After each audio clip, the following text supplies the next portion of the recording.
নমস্কার। মোহনপুর অনিতা স্কুলের পক্ষ থেকে সকলকে অভিনন্দন। প্রতিদিনের ক্লাসের মতো আজকেও আমরা আজকের ক্লাসে যা আলোচনা করব সেটা হলো বিকাশের প্রভাব বিস্তারকারী শর্ত। আমরা পূর্বের ক্লাসে যা আলোচনা করেছিলাম সেটা হলো বিকাশের স্তরবিন্যাস নিয়ে অনেকেই বলেছিলেন, যারা যারা বিভিন্ন স্তরবিন্যাস করেছিলেন, যেমন আর্নেস্ট, জোন্স, রসু, পিকুনাস, এরিকসন প্রমুখ এবং পিয়াজে যে স্তরবিন্যাস করেছিলেন বিকাশের, সেই স্তরবিন্যাস সম্পর্কে আমরা আলোচনা করেছি। আজকে আলোচনা করব আমরা বিকাশের প্রভাব বিস্তারকারী শর্ত বা বিকাশকে প্রভাব বিস্তার করে এরকম কয়েকটা জিনিসের উপর, বা বিকাশকে কি কি প্রভাব বিস্তার করে। তো আমি ক্লাসটা শুরু হবার পূর্বেই বলে দিচ্ছি তোমাদেরকে, অবশ্যই তোমরা মনোযোগ সহকারে ক্লাসটা দেখবে এবং সেই ক্লাসটা বোঝার চেষ্টা করবে, কারণ তোমাদের সামান্য উপকার হলে আমি নিজেকে ধন্য মনে করব। এই চেষ্টাটা রেখেই আমি তোমাদের সামনে ক্লাসটা করছি। তো বিকাশের প্রভাবের স্তরটাকে তিনটা ভাগে ভাগ করা যায়। একটা হলো কি জৈবিক প্রভাব, একটা হলো মনোবৈজ্ঞানিক প্রভাব এবং একটা হলো সামাজিক প্রভাব। একটা জৈবিক প্রভাব, একটা মনোবৈজ্ঞানিক প্রভাব, আর একটা হলো কি সামাজিক প্রভাব। এবার অবশ্যই মনে প্রশ্ন জাগে যে জৈবিক প্রভাব কি? হ্যাঁ, জৈবিক প্রভাব হলো পুষ্টি, পানীয়, হরমোন, লিঙ্গ, বংশগতি। এগুলি হলো কি জৈবিক প্রভাব। তো যখনই কোনো প্রশ্ন আসবে সেই জিনিসগুলোকে আমাদের লক্ষ্য রাখতে হবে, সেটা কি জৈবিক প্রভাব থেকে এসেছে, মনোবৈজ্ঞানিক প্রভাব থেকে এসেছে, না সামাজিক প্রভাব থেকে এসেছে। তাহলে জৈবিক প্রভাব বলতে পুষ্টি, পানীয়, হরমোন, লিঙ্গ এবং বংশগতি, এরকম ধরনের কোনো প্রশ্ন আসলে সেটা জৈবিক প্রভাবের মধ্যে পড়বে। তারপর হলো মনোবৈজ্ঞানিক প্রভাব। মনোবৈজ্ঞানিক প্রভাবের মধ্যে পড়বে নিরাপত্তা, অনুকরণ, অনুসন্ধান এবং আত্মপ্রকাশ। নিরাপত্তা, অনুকরণ, অনুসন্ধান এবং আত্মপ্রকাশ, এগুলি পড়ে মনোবৈজ্ঞানিক প্রভাবের মধ্যে। এবং সামাজিক প্রভাবের মধ্যে পড়বে সহযোগিতা, প্রতিদ্বন্দ্বিতা, সমবেদনা এবং দলবদ্ধ হওয়া। এগুলি পড়বে কি সামাজিক প্রভাবে। এবার নিশ্চয়ই আমাদের মনে প্রশ্ন জাগে যে জৈবিক প্রভাব কি, বা জৈবিক প্রভাব সম্পর্কে আমরা জানতে পারি সেই জৈবিক প্রভাব বা বিকাশের প্রভাবের শর্ত কি। সেই জৈবিক প্রভাবের শর্ত বা বিকাশের দিক, এই দিক থেকে দেখা যায় যে বিকাশের জৈবিক প্রভাবের ক্ষেত্রে, মনোবৈজ্ঞানিক প্রভাবের ক্ষেত্রে এবং সামাজিক প্রভাবের ক্ষেত্রে। এবার আমাদেরকে আগে জানতে হবে বিকাশের কি কি দিক থাকে। হ্যাঁ, বিকাশের অনেকগুলি দিক থাকে। একটা হলো দৈহিক দিক, দেহ সঞ্চালনমূলক দিক, জ্ঞানমূলক দিক, প্রাক্ষবিক দিক, সামাজিক দিক, নৈতিক দিক এবং ভাষাগত দিক। ঠিক আছে, তো আমি অবশ্যই প্রথম থেকে তোমাদেরকে বলে দিচ্ছি যে বিকাশের প্রভাব, বিকাশ কি কি প্রভাব বিস্তার করে। অর্থাৎ শৈশব, বাল্য এবং কৈশোর বা বয়ঃসন্ধিকালের মানব জীবনে যে সকল দিকের বিকাশ ঘটে সেই দিকগুলিকে নিয়েই বিকাশ চিন্তা ভাবনা করে বা বিকাশের প্রভাব বিস্তার হয়। এবার আমাদের জানতে হবে যে সেই বিকাশের দিকগুলি কি কি, যেগুলির উপর কি প্রভাব বিস্তার করবে। সেই বিকাশের দিকগুলি হলো কি দৈহিক দিক, তারপর হলো দেহ সঞ্চালনমূলক দিক, জ্ঞানমূলক দিক, প্রাক্ষবিক দিক, সামাজিক দিক এবং নৈতিক দিক ও ভাষাগত দিক। এবার আমাদের মধ্যে প্রশ্ন জাগবে যে দৈহিক দিকের প্রভাব কিভাবে ঘটে, অর্থাৎ দৈহিক বিকাশের সঙ্গে অন্যান্য যে বিকাশের সম্পর্ক থাকে বা কিভাবে সেইগুলি সম্পর্কিত সেটা বোঝানোর জন্য। অর্থাৎ সুস্থ দেহ থাকে সুস্থ মন, এর সঙ্গে আমরা আগে থেকেই বিশেষভাবে পরিচিত হয়ে থাকি। যথাযথ দৈহিক বিকাশ অন্যান্য বিকাশগুলিকে প্রভাবিত করে। শারীরিক দিক থেকে দুর্বল শিশু জ্ঞানগত বা বৌদ্ধিক ক্রিয়া সঠিকভাবে মনোযোগ দিতে পারে না। সে সামাজিক সম্পর্ক স্থাপনের ক্ষেত্রেও সঠিকভাবে অংশগ্রহণ করতে পারে না। ভাষাগত এবং দেহ সঞ্চালন বিকাশও ব্যাহত হয়। অর্থাৎ মানুষের দেহ যদি খারাপ থাকে তাহলে দেখা যায় যে তার বিকাশ ঘটা সম্ভব নয়। সে দেহগত দিক থেকে তাকে ভালো থাকতে হবে এবং সে দেহের পরিবর্তন ঘটাতে হবে, তাহলে সে বিকাশের দিকে অগ্রসর হবে। তারপর হলো দেহ সঞ্চালনমূলক বলতে কি দেহ সঞ্চালনমূলক বা দৈহিক প্রাক্ষবিক বিকাশের সঙ্গে তার কি সম্পর্ক থাকবে। ঠিক আছে, যেমন ধরো যে শিশুর প্রাক্ষবিক বিকাশ যথাযথভাবে ঘটেনি, যে প্রাক্ষবিক বিকাশটা সেটা যদি যথাযথভাবে না ঘটে তাহলে দেখা যাবে কাজ, সৃজনশীলতার কাজ এবং দৈহিক বিকাশের সঙ্গে যেটা দেখা যায় যে শিশুর সামাজিক দিক থেকেও পশ্চাৎপদ হয় এবং প্রকোপ বা আবেগের দিক থেকে অস্থির ব্যক্তি বৌদ্ধিক কাজে সফলতা লাভ করতে পারে না।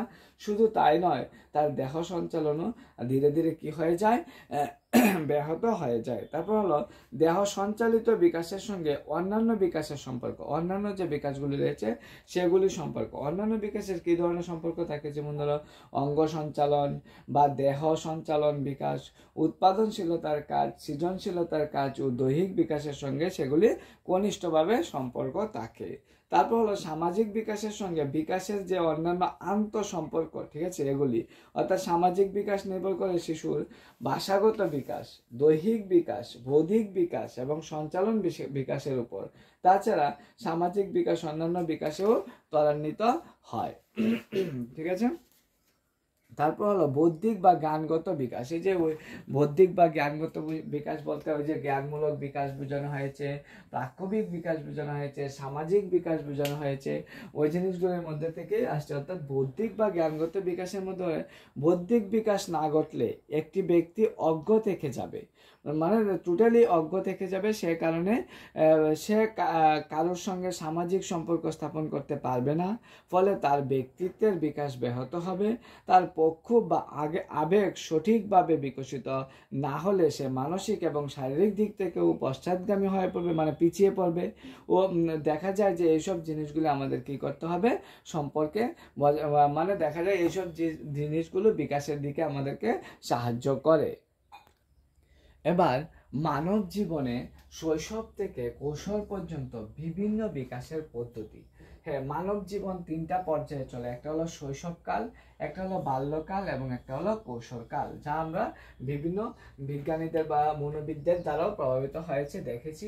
একটা হলো শৈশবকাল, একটা হলো বাল্যকাল এবং একটা হলো কি কৈশোরকাল। তাহলে শৈশবকাল বলতে আমরা বুঝিয়েছে, বা শৈশবকাল বলতে যে জায়গাটা বুঝিয়েছে সেটা হলো 0 থেকে 5 বছর, এবং বাল্যকাল বলতে 6 থেকে 12 বছর, এবং কৈশোরকাল বলতে 12 থেকে 18 বছরকে বোঝানো হয়। এবং প্রত্যেকটা বয়সেই দেখা যায় দৈহিক, মানসিক এবং সামাজিক ও পাক্ষবিক বিকাশ ঘটে থাকে। 6 থেকে 12 বছরও দৈহিক, মানসিক, সামাজিক এবং পাক্ষবিক বিকাশ ঘটে। কৈশোরকালেও দৈহিক, মানসিক এবং সামাজিক ও পাক্ষবিক বিকাশ ঘটে। এবার কোন পর্যায়ে কিভাবে ঘটে, মানে দেখা যায় যে এখানে দেখা যায় যে শৈশবকালে যেমন ধরো দৈহিক বিকাশ ঘটে। শৈশবকালের যে দৈহিক বিকাশ সেটা ঘটে কি, শৈশবে শিশুদের দৈহিক বিকাশ খুব দ্রুত গতিতে ঘটে, এবং জন্মাবার সময় শিশুর উচ্চতা থাকে প্রায় 17 ইঞ্চি থেকে 21 ইঞ্চি। মানে জন্মাবার সময় শিশুর উচ্চতা থাকবে 17 থেকে 21 ইঞ্চি পর্যন্ত। আমি আবারও বলে দিচ্ছি। তারপর হলো কি, দেখা যায় যে 2 বছরে তার উচ্চতা হয় 32 ইঞ্চি থেকে 34 ইঞ্চি। জন্মাবার সময় যা উচ্চতা থাকে 5 বছরে উচ্চতা তার দ্বিগুণ হয়। জন্মাবার সময় শিশুর ওজন 6 থেকে 8 পাউন্ড হয়। 2 এবং 3 বছর শিশুর ওজন 3 থেকে 5 পাউন্ড হয়, এবং শিশু 6 মাস বয়সে বসতে শিখে, 10 মাস বয়সে হামাগুড়ি দেয়, 12 মাস বয়সে নিজে নিজে দাঁড়াতে পারে এবং 18 মাস বয়সে দৌড়াদৌড়ি করতে পারে। তারপর হলো মানসিক বয়স। শৈশবে দেহের পাশাপাশি শিশুর বিভিন্ন ধরনের মানসিকের পরিবর্তন ঘটে থাকে। এই সময় শিশুদের ভাষার বিকাশ অত্যন্ত গুরুত্বপূর্ণ থাকে। 1 বছরে শিশু 3 থেকে 4টি শব্দ বলতে পারে, 2 বছরে শিশু মোটামুটি 250টি শব্দ বলতে পারে, এবং 5 বছরে 2092টি শব্দ শিখে। এই বয়সে শিশুর মধ্যে স্মৃতি, কৌতূহল, কল্পনা শক্তি বিকাশ লক্ষ্য করা যায়। মনোযোগের পরিসরও বৃদ্ধি পায়। তারপর হলো সামাজিক বিকাশ। জন্মাবার পর শিশু সম্পূর্ণ আত্মকেন্দ্রিক থাকে। 1 মাসের কাছাকাছি থাকা বয়স্কদের সম্পর্কে সচেতন হয়। 2 মাস বয়সে হাসির দ্বারা প্রতিক্রিয়া করে। মাকে চিনতে পারে 2 মাস বয়সেই। 5 থেকে 6 মাস বয়সে আদর করা ও বকাবকির মধ্যে পার্থক্য বুঝতে পারে, এবং 8 থেকে 9 মাস বয়সে বয়স্কদের কথা অনুসরণ করে। 2 বছর বয়স থেকে সত্যিকারের সমাজ চেতনা দেখা যায়। এই সময় থেকে শিশুদের সহযোগিতা ও সহানুভূতির গুণগুলি বিকশিত হয়। তারপর হলো প্রাক্ষবিক বিকাশ। প্রাক্ষবিক বিকাশ হচ্ছে শিশুর প্রাক্ষবিক বিকাশ 3 মাস বয়সে শুরু হয়। এই সময় শিশু আনন্দ ও অস্বাচ্ছন্দ্য অনুভব করতে শেখে। দেখা গেছে যে আনন্দের প্রকোপটি 6 মাস বয়সে উচ্ছ্বাসে এবং অস্বাচ্ছন্দ্য প্রকোপটি বিরক্তিতে পরিণত হয়। শিশুর প্রকোপের তীব্রতা খুব বেশি, স্থায়িত্ব খুব কম। প্রকোপ নিয়ন্ত্রণে শিশুরা অক্ষম। তারপর হলো কি বাল্যকাল। বাল্যকালেও সেমভাবেই দেখা যায় যে বাল্যকালে দেখা যায় যে প্রথম দৈহিক বিকাশ। বাল্যকালে দৈহিক সমস্ত দিক থেকে পরিবর্তন দেখা যায়। যেমন ধরো শৈশবের দাঁত পড়ে গিয়ে নতুন দাঁত হয়, মুখমণ্ডলের পরিবর্তন হয়, সঞ্চালনমূলক দক্ষতা বৃদ্ধি পায়। এই বয়সে দেহের উচ্চতা 2 থেকে 3 ইঞ্চি বাড়ে, দেহের ওজন বৃদ্ধি পায় 2 থেকে 2.5 কেজি পর্যন্ত। তারপর যেমন ধরো মানসিক বিকাশ বাল্যকালে। মানসিক বিকাশের ক্ষেত্রে বাল্যকালে মানসিক বিকাশ খুব দ্রুত হয়। এই সময় ভাষার বিকাশের ফলে বালিকাদের শব্দ ভাণ্ডার বাড়ে, স্মৃতিশক্তি বৃদ্ধি পায়, লেখাপড়ার প্রতি আগ্রহ সৃষ্টি হয়। শিশু তার নিজে এবং বহির্বিশ্বের মধ্যে পার্থক্য বুঝতে পারে, প্রাকৃতিক নিয়মগুলি সম্পর্কে ধারণা গঠন করতে পারে, যৌক্তিক গ্রাহ্য কারণ ব্যাখ্যা করার ক্ষমতা বৃদ্ধি পায়। তারপর হলো সামাজিক বিকাশ। এই সময়ে সমবয়সী বালক বালিকাদের মধ্যে দল তৈরি হয় এবং গৃহ পরিবেশের বাইরে তাদের মধ্যে মেলামেশা বন্ধুত্ব গড়ে ওঠে। এই দল সামাজিকরণের বিশেষ গুরুত্ব সংস্থা হিসাবে কাজ করে। এই বয়সে দলগত চেতনার বিকাশ হয় ও আত্মকেন্দ্রিকতা হ্রাস পাওয়ার সঙ্গে সহযোগিতার মানসিকতা বৃদ্ধি পায়। তারপর হলো প্রাক্ষোভিক বিকাশ। বাল্যের শেষ দিকে সামাজিক পরিস্থিতি অনুযায়ী আবেগ নিয়ন্ত্রণের ক্ষমতা জন্মায়। বয়স্কদের অবহেলা, সমবয়স্কদের পরিহাস এবং অন্য ছেলেমেয়েদের সঙ্গে তুলনা এই বয়সের ছেলেমেয়েদের ক্রোধের কারণ হয়। তারপর হলো কৈশোরকাল। কৈশোরকালকে বলা হয় কৈশোর শিশুদের উচ্চতা ওজন বৃদ্ধি পায়। এছাড়া দেহের বিভিন্ন অংশের আনুপাতিক বৃদ্ধি ও হাড়ের পরিবর্তন ঘটে। কিশোরীদের পেলভিস হাড় চৌড়া হয় এবং হাতের কবজি গোলাকার হয়। হাত ও পায়ের বৃদ্ধি ঘটে। কিশোরদের ক্ষেত্রে কাঁধের দিকে বৃদ্ধি বেশি হয়। যৌনাঙ্গের ক্ষেত্রে গৌণ পরিবর্তন ঘটে। তারপর হলো কি মানসিক বিকাশ। কৈশোরের বিমূর্ত চিন্তনের বিকাশ ঘটে। কিশোরীরা স্বাধীনভাবে নানা সমস্যা সমাধান করতে পারে। একসময় তাদের যুক্তি, বিচার ও সামাজিকরণের ক্ষমতা বিকাশ ঘটে। স্মৃতি ও কল্পনা শক্তি বিকশিত হয়। সিদ্ধান্ত গ্রহণের ক্ষমতাও বিকাশ ঘটে। তারপর হলো সামাজিক বিকাশ। এই বয়সে পৌঁছলে কিশোরীরা পরিবারের গুরুত্বপূর্ণ সিদ্ধান্ত গ্রহণে অংশগ্রহণ করে এবং বয়স্কদের ভূমিকা পালনে সক্রিয় হয়। এই বয়সে সব আগ্রহ সম্পূর্ণ ছেলে মেয়েরা দল গঠনে করে থাকে।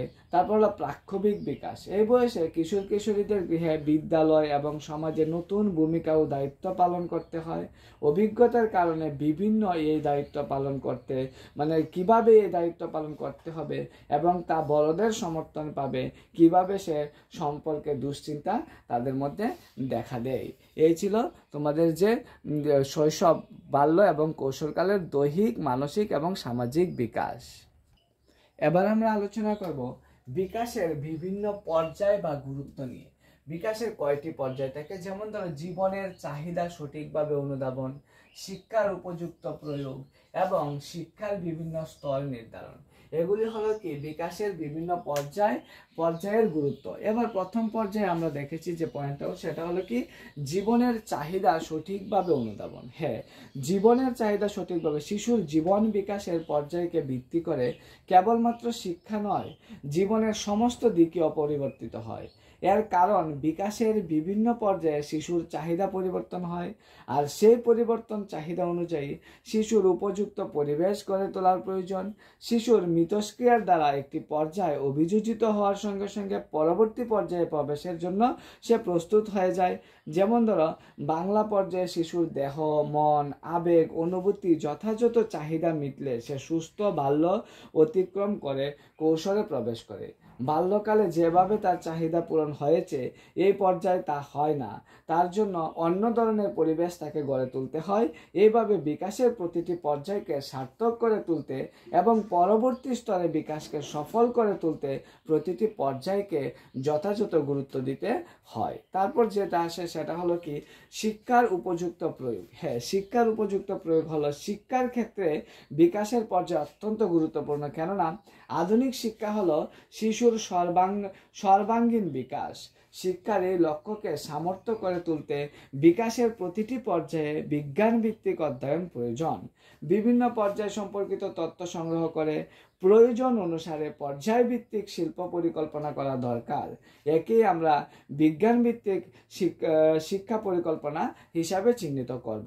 তারপর আসে শিক্ষার বিভিন্ন স্তর নির্ধারণ। হ্যাঁ, শিক্ষার লক্ষ্য ও উদ্দেশ্য নির্ধারণ, পাঠ্যক্রম প্রণয়ন, শিক্ষা পদ্ধতি নির্দিষ্ট করা, মূল্যায়নের কৌশল ব্যবহার প্রভৃতি ক্ষেত্রে বিকাশের বিভিন্ন পর্যায়ে গুরুত্বপূর্ণ অপরিসীম। তাই দেখা যায় শৈশবকালে অর্থাৎ প্রাথমিক স্তরে শিক্ষার লক্ষ্য ও উদ্দেশ্যের সঙ্গে প্রাথমিক, মাধ্যমিক ও উচ্চ শিক্ষার লক্ষ্য ও উদ্দেশ্যে অনেক পার্থক্য রয়েছে। একইভাবে পাঠ্যক্রমের বিষয় ও শিখন অভিজ্ঞতা চয়নের অন্যতম ভিত্তি হলো শিক্ষার্থীর চাহিদা বা বিকাশের স্তরের উপর নির্ভরশীল। সঠিক শিক্ষাদান পদ্ধতি কি হবে তা বিচার করতে গিয়ে শিক্ষার্থীদের বিকাশের স্তরের প্রতি লক্ষ্য রাখতে হয়। শৈশবে অর্থাৎ প্রাক প্রাথমিক বা প্রাথমিক স্তরে যেখানে ক্রিয়াভিত্তিক পদ্ধতি ব্যবহার সুপারিশ করা হয়, সেখানে প্রান্তীয় বা বাল্যকাল, বয়স সন্ধিক্ষেপ বা প্রাপ্তবয়স্কদের ক্ষেত্রে বৌদ্ধিক পদ্ধতির ব্যবহারের কথাও বলা হয়ে থাকে। মূল্যায়নের ক্ষেত্রেও বিকাশের পর্যায়ের সঙ্গে সঙ্গতি রেখে মূল্যায়ন কৌশল ব্যবহারের কথা বলা হয়। শৈশব ও প্রাক বাল্যকালের পর্যবেক্ষণ, মৌখিক পরীক্ষা, কেস স্টাডি ইত্যাদি ব্যবহারের কথাও বলা হয়ে থাকে। অন্যদিকে প্রান্তীয় বাল্যকাল থেকে অভিজ্ঞা, লিখিত পরীক্ষা ইত্যাদিও ব্যবহারের সমর্থনযোগ্য হয়। এই আলোচনা থেকে আমরা বুঝতে পারি যে শিক্ষা প্রক্রিয়াকে বিজ্ঞানসম্মত এবং বাস্তবধর্মী করে তুলতে গেলে জীবন বিকাশের বিভিন্ন স্তর সম্পর্কেও বিশদ জ্ঞান থাকা বিশেষভাবে আমাদের প্রয়োজন হয়ে থাকে। এবার আমরা যে জায়গাটা আলোচনা করব সেটা হলো বংশগতি ও পরিবেশের প্রভাব। হ্যাঁ, বংশগতি কি জানতে হবে, তারপর পরিবেশ কি, তারপর শিশুর জীবন বিকাশে বংশগতি ও পরিবেশের গুরুত্ব কি। তাহলে বংশগতি কি সেটা কম বেশ তোমরা আগেই পড়েছ। বংশগতি বলতে বোঝায় যে প্রক্রিয়ায় পিতামাতার চারিত্রিক গুণাবলী বংশ পরম্পরায় সন্তান সন্ততির দেহে সঞ্চারিত হয় তাকে বংশগতি বলে। মোট কথা, প্রত্যেক শিশু তার পূর্বপুরুষদের কিছু কিছু বৈশিষ্ট্য নিয়ে জন্মায়, তবে জন্মের পর তার পরিবেশের সঙ্গে ক্রমাগত প্রতিক্রিয়া করে নতুন নতুন বৈশিষ্ট্য অর্জন করে থাকে। সুপ্রজনন বিদ্যা থেকে জানা যায় বংশগতির একক হলো জিন। দেহের প্রতিটি কোষে দেখা যায় যে নিউক্লিয়াসের অবস্থিত ক্রোমোজোমের মধ্যে জিন থাকে। জিন ডিএনএ দ্বারা গঠিত হয়। এই জিনই হলো বংশগতির ধারক। প্রতিটি মানুষের শারীরিক, মানসিক এবং চারিত্রিক বৈশিষ্ট্য জিনের দ্বারা নিয়ন্ত্রিত হয়। তারপর আমরা জানবো পরিবেশ। পরিবেশ কি? পরিবেশ হলো ব্যক্তির চারপাশে অবস্থিত সজীব ও জড় উপাদান দ্বারা গঠিত সামগ্রিক অবস্থা যা ব্যক্তির জীবনকে প্রভাবিত করে। জন্মের সময় থেকে শিশুর একটি পরিবেশে অবস্থান করে এবং তাকে পরিবেশের বিভিন্ন উপাদানের সঙ্গে ক্রিয়া প্রতিক্রিয়ার মধ্যে দিয়েই মানিয়ে চলতে হয়। শিশুর পরিবেশ প্রাকৃতিক এবং সামাজিক উভয় প্রকারের হতে পারে। তারপর আছে শিশুর জীবন বিকাশের বংশগতি ও পরিবেশের গুরুত্ব। হ্যাঁ, সঠিকভাবে বিশ্লেষণ করলে দেখা যায় বংশগতি এবং পরিবেশের মধ্যে সম্পর্ক এতটাই গভীর যে শিশুর জীবন বিকাশে পৃথকভাবে এদের কোনো একটি প্রভাব পরিমাপ করা সম্ভব নয়। বংশধারা সূত্রে প্রাপ্ত গুণাবলী পরিবেশের বিভিন্ন উপাদানের সঙ্গে মিথস্ক্রিয়ার মাধ্যমে বিকশিত হয়। অনুকূল পরিবেশ যেমন শিশুর সুস্থ ও স্বাভাবিক বিকাশ লাভের সুযোগ ঘটে, একইভাবে পরিবেশ যথাযথ না হলে বিকাশও ব্যাহত হতে থাকে। অন্যদিকে পরিবেশ এককভাবে কিছু করতে পারে না, বংশধারা ব্যতীত পরিবেশ অর্থহীন।